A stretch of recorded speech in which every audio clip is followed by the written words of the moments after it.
आपका मानना है कि महिलाएं वर्क प्लेस पे सेफ नहीं है? क्योंकि मैंने एक एनसीआरबी की रिपोर्ट देखी थी। एनसीआरबी की रिपोर्ट में लगभग 18 से 20,000 यौन उत्पीड़न के मामले दर्ज होते हैं, जिसमें से 500 के लगभग जो है आपके यौन उत्पीड़न के जो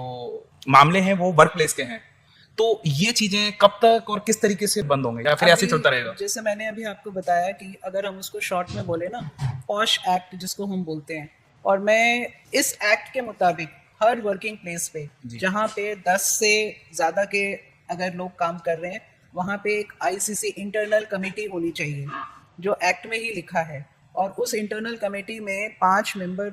मैंडेटरी हैं, कंपलसरी हैं, और उसमें वो 4 मेंबर जो हैं वो उसी ऑर्गेनाइजेशन के होंगे, और जो उसकी जो चेयरपर्सन होंगी वो हेड ऑफ जो सीनियर मोस्ट फीमेल होंगी, और जो 4 मेंबर होंगे उसमें 50% फीमेल होने चाहिए और 2 मेल होंगे, और एक उसमें जो है वो एनजीओ का मेंबर होगा, आउटसाइडर, जो कि इनको बैलेंस करेगा, क्योंकि आप उसी ऑर्गेनाइजेशन के मेंबर्स को बिठा रहे हो। कई बार ये होता है कि भी अगर एक सीनियर के अगेंस्ट में एलिगेशन है, ऑब्वियसली सीनियर के अगेंस्ट ही एलिगेशन होता है, वही मिसयूज करता है अपने पावर को, तो हो सकता है वो जो मेंबर्स हैं वो लोग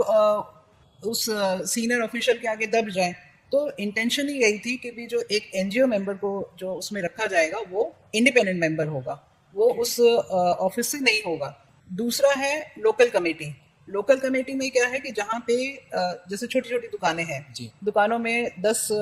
एम्प्लॉय नहीं होते हैं, 2 होते हैं, 4 होते हैं, 5 होते हैं, या हमारे घरों में जो मेड काम करती है, अगर उसके साथ कोई, उसका तो ये वर्क प्लेस वही हुआ ना कि वही काम करती है हमारे घरों में, अगर उसके साथ कोई इस तरह का इंसिडेंट हो तो वो कहाँ जाए? तो उसके लिए एलसीसी जो हम बोलते हैं लोकल कमेटी, वो हर डिस्ट्रिक्ट में होता है, और हर डिस्ट्रिक्ट उसका हेड जो है वो डीएम है।